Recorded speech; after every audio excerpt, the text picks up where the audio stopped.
तो आपके साथ कभी ऐसा हुआ है कि आप किसी एग्ज़ाम की तैयारी कर रहे हैं या किसी गेम की तैयारी कर रहे हैं और उसको पहले ही आप अपने दिमाग में बहुत बार ला चुके हैं कि वहाँ पे गेम खेलेंगे तो कैसे खेलेंगे, एग्ज़ाम देंगे तो कैसे देंगे, कैसे क्वेश्चंस आएंगे।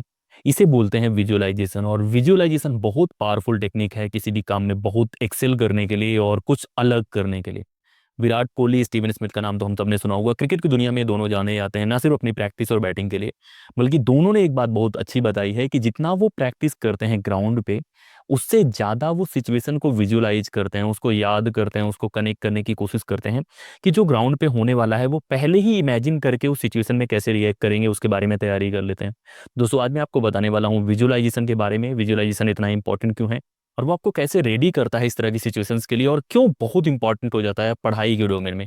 दोस्तों, मेरा नाम है संदीप, मैंने पीएचडी करा है जेएनयू से और मैं आपको बताने वाला हूँ विजुअलाइजेशन के बारे में। तो उसको ध्यान से सुनने की कोशिश करना, कनेक्ट करने की कोशिश करेंगे और पूरा प्रोसेस समझने की कोशिश करेंगे। और अगर आपको ये प्रैक्टिस करना है तो आप कैसे कर सकते हैं उसके बारे में जानने की कोशिश करेंगे। सबसे पहला काम आपको जानना है कि ये होता क्यों है। अब ह्यूमन ब्रेन को अगर आप समझने की कोशिश करेंगे तो ह्यूमन ब्रेन एक स्टिमुलेटर की तरह काम करता है। उसके पास नर्व्स होती हैं, बहुत तरह के केमिकल्स होते हैं, उसके हिसाब से वो जो बाहर देखता है उसको अपने ब्रेन में क्रिएट करने की कोशिश करता है। लेकिन एक बहुत ही प्रॉब्लम वाली चीज़ है यहाँ पे कि जो रियलिटी है और जो ये अपने दिमाग में विविड इमेज क्रिएट करता है उसके बीच में ये फ़र्क नहीं कर पाता। मतलब कोई ओरिजिनल चीज़ भी उसको वैसी लगेगी और अगर इसने दिमाग में वो चीज़ें क्रिएट करी हैं तब भी इसको वैसे ही लगेगा। मतलब किसी ओरिजिनल चीज़ को खाने का जो एक्सपीरियंस है, अगर आप बहुत अच्छे से इमेजिन करके उसको खाने का उस तरह का फ़ील करेंगे तब भी ब्रेन सिमिलर पाथ अपनाएगा और वो फ़र्क नहीं कर पाता है। अब इसी का फ़ायदा विजुअलाइजेशन में मिलता है कि आप रियल प्रैक्टिस करते हैं तो मेंटल जो मैप बनता है वैसा ही मैप आप अगर इस तरह की प्रैक्टिस करते हैं दिमाग में तब भी बन जाता है। अब इसको सिनेमा से समझोगे तो ज़्यादा बेटर समझ में आएगा। जब भी आप थिएटर में जाने की कोशिश करते हो, अच्छा थिएटर हो, तो आपको लगेगा रियल में सारी चीज़ें चल रही हैं और आपको वैसा ही फील आएगा, जबकि वो आपके सामने नहीं हो रहा होता है, वो कहीं और हो रहा होता है। अब दूसरा जो कॉन्सेप्ट होता है जिस चीज़ को बहुत अच्छे से एक्सप्लेन कर सकता है वो बोलते हैं आरएएस। आरएएस क्या होता है कि हमारे ब्रेन में बहुत तरह की इन्फॉर्मेशन आती है डेली, लगभग 40 मिलियन 10 मिलियन इन्फॉर्मेशन आती है। लेकिन ब्रेन की एक लिमिटेड कैपेसिटी है इन्फॉर्मेशन प्रोसेस करने का। तो वो पार्ट जो होता है ब्रेन में कौन सी इन्फॉर्मेशन जाएगी, किनको प्रोसेस करेगा, वो फिल्टर में भी अब खास बात यह है कि वो उन इन्फॉर्मेशन को ज़्यादा बढ़िया से फिल्टर कर देता है जो आपने पहले इमेजिन करी हुई है, खेला हुआ है। तो विजुअलाइजेशन का फ़र्क यह है कि आपका अटेंशन बेटर हो जाता है उन चीज़ों के लिए जो आप विजुअलाइज करते हैं, पसंद करते हैं। अब इस चीज़ को और डिटेल से देखने की कोशिश करते हैं। मान लीजिए कि मैं विराट कोहली हूँ, स्टीवन स्मिथ है और कल मुझे वर्ल्ड कप का फाइनल खेलना है। एक काम है कि मैं बहुत ज़्यादा प्रैक्टिस करके जाऊँ, दूसरा है कि मैं अल्टरनेट सिचुएशंस इमेजिन करके जाऊँ कि भाई ये सिचुएशन होगी तो मैं कैसे करूँगा, ये सिचुएशन होगी तो मैं कैसे करूँगा, इस सिचुएशन में ऐसे रिएक्ट करूँगा। और जितने भी बड़े प्लेयर हैं, माइकल फेल्प्स की बात करो, सचिन तेंदुलकर की बात करो, इनमें से ज़्यादातर इस चीज़ को बहुत इंपॉर्टेंट मानते हैं क्योंकि आपका ब्रेन ऑलरेडी एक पाथवे बना लेता है।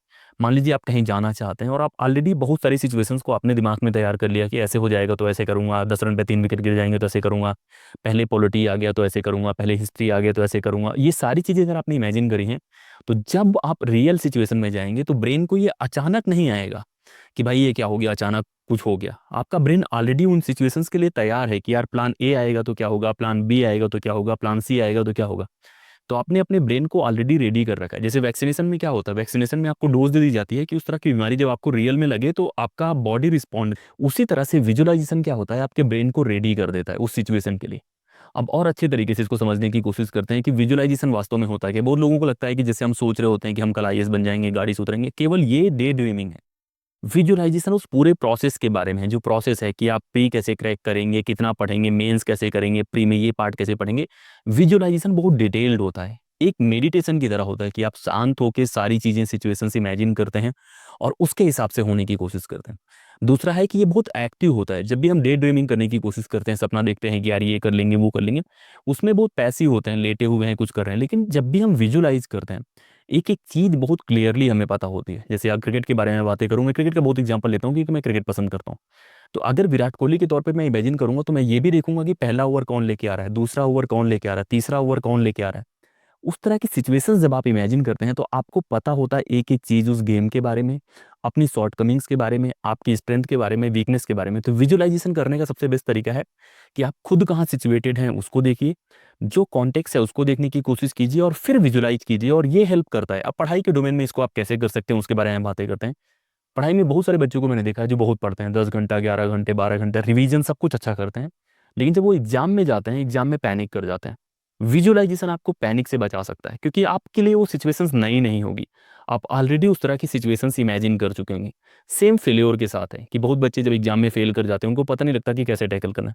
लेकिन अगर आपने ऑलरेडी उस तरह की सिचुएशन इमेजिन करी है कि मैंने प्री दिया, नहीं हुआ तो मैं क्या करूंगा, प्री हो गया तो क्या करूंगा, तो कहीं ना कहीं आपके पास मेंटली आप उस स्टेज में होंगे जहाँ पे आप बहुत अच्छे डिसीजन ले पाए। तो अगर आपको विजुअलाइजेशन करना है, इस चीज़ का बहुत अच्छा इस्तेमाल करना है, तो कुछ स्टेप्स आपको लेने पड़ेंगे। आप वो कैसे करेंगे वो बताने की कोशिश करता हूँ। तो सबसे पहला काम है, जब भी आप विजुअलाइज करने की कोशिश करें, आपको क्लैरिटी होनी चाहिए। क्लैरिटी का मतलब है, मान लीजिए कि मैं यूपीएससी के एग्जाम के बारे में सोच रहा हूँ, तो ये नहीं है कि मैं एसएससी यूपीएससी हर एग्जाम के बारे में सिमिलर तरीके से विजुलाइज करूंगा। एसएससी में अलग क्वेश्चन आते हैं, यूपीएससी में अलग क्वेश्चन आते हैं।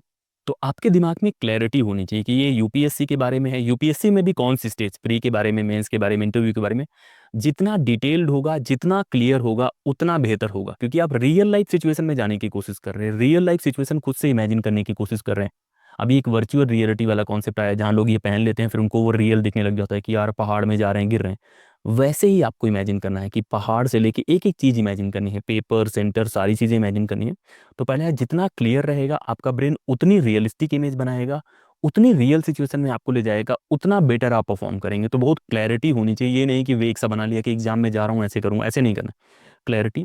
दूसरा है इमोशंस को जोड़ना है। हम जब किसी रियल सिचुएशन में होते हैं, तो सबसे पहला पार्ट जो होता है, जब भी हम कोई चीज़ रिएक्ट करते हैं, हमारे इमोशंस बाहर तो किसी भी चीज़ को ज़्यादा रियलिस्टिक बनाने के लिए आपको इमोशंस जोड़ना पड़ेगा कि पेपर आया है टफ, तो आप कैसे रिएक्ट करेंगे। आप उसको इंजॉय कर रहे हैं, उस प्रोसेस को, आप उससे डर रहे हैं, वो सारी चीज़ें जितनी बेटर होंगी, उतना बेटर आप उसको कर पाएंगे। और जितना बेटर आप कर पाएंगे, उतना रियल सिचुएशन होगी, उतना बढ़िया विजुअलाइजेशन होगा, उतना आप मेंटली प्रिपेयर रहेंगे उस तरह की सिचुएशन के लिए। तीसरा काम है कंसिस्टेंसी के बारे में, कि आज मैं यूपीएससी के बारे में विजुलाइज कर रहा हूँ कि प्री आने वाला है, कल मैं क्रिकेट के बारे में कर रहा हूँ, परसों एसएससी के बारे में कर रहा हूँ, ये नहीं चलेगा। आप अलग अलग सिचुएशंस में अलग अलग तरीके से सोच सकते हैं, लेकिन आपको एक कंसिस्टेंसी रखनी पड़ेगी कि आप कौन से एग्जाम को टारगेट कर रहे हैं, उस एग्जाम में कैसे होने वाला है, कैसे पढ़ने वाले हैं, उसी एग्जाम के अराउंड करने की कोशिश करो, उसी सिचुएशंस के अराउंड करने की कोशिश करो, और रेगुलर करो। ये नहीं कि आज सोच लिया फिर ऐसे नहीं करेंगे। आप रेगुलर प्रैक्टिस करो, मतलब हफ्ते में, 15 दिन में, 8 दिन में, जब भी आप करने की कोशिश करें, लेकिन ये वर्क करता है। तो इस चीज़ को लगातार अपनी आदत बनाओ और फिर करने की कोशिश करो। और कहीं ना कहीं जब आप वॉक करते हैं या आप मूव कर रहे होते हैं, तब भी कर सकते हैं। मेरा फेवरेट टाइम है जब मैं वॉक कर रहा होता हूँ, तो मैं इस तरह की सिचुएशंस इमेजिन करता हूँ, क्योंकि मैं डिबेट करना पसंद करता हूँ। तो मैं डिबेट वाली लाइन्स इमेजिन करता हूँ कि अगर सामने वाले ने ये बोला तो मैं क्या बोलूँगा, इस सिचुएशन में किसी ने मुझे ऐसे बोला तो क्या बोलूँगा, यूट्यूब में इस टॉपिक पे वीडियो बनाना है तो कैसे बना सकते हैं। तो वो सारी चीज़ें मैं इमेजिन करता हूँ और उसका फ़र्क पड़ता है। तो ये 3 स्टेप आपको लेने हैं। पहला है क्लैरिटी, दूसरा है कि क्लैरिटी के साथ इमोशंस जोड़ना है, तीसरा है कंसिस्टेंट तौर पे ये करना है। और ये करते-करते कहीं न कहीं आपको चौथा काम भी करना है, वो है एक्शन ब्रिज। एक्शन ब्रिज का मतलब है कि मान लो कि मैं कुछ चीज़ें इमेजिन कर रहा हूँ, तो सिर्फ यही नहीं है कि मैं विजुलाइज़ कर रहा हूँ दिन भर कि मैं इस एग्ज़ाम में ऐसे करूँगा, आपको पढ़ना भी है। अगर मैं इमेजिन कर रहा हूँ कि पॉलिटी के सवाल आएँगे, तो मैं उनको बहुत आसानी से हैंडल कर लूँगा, फिर मैं दूसरे सेक्शन में जाऊँगा। तो पॉलिटी के लिए पढ़ूँगा तभी तो अच्छा कर पाऊँगा। तो आपको उसको बैक करना है अपने काम से। ये नहीं है कि केवल विजुलाइज़ कर रहे हैं, काम कुछ नहीं कर रहे हैं। तो वो सपने जैसा ही हो जाएगा, ड्रीम जैसे हो जाएगा, उसमें कोई फ़र्क नहीं रहेगा। अब इस चीज़ को आपको और बेहतर समझना है, तो आपको माइकल फेल्प्स की 2008 की एक कहानी सुना देता हूँ। 2008 में क्या हुआ था, माइकल फेल्प्स जो हैं तैराक हैं, उनका नाम तो आप जानते होंगे, बहुत बड़े ओलंपियन हैं।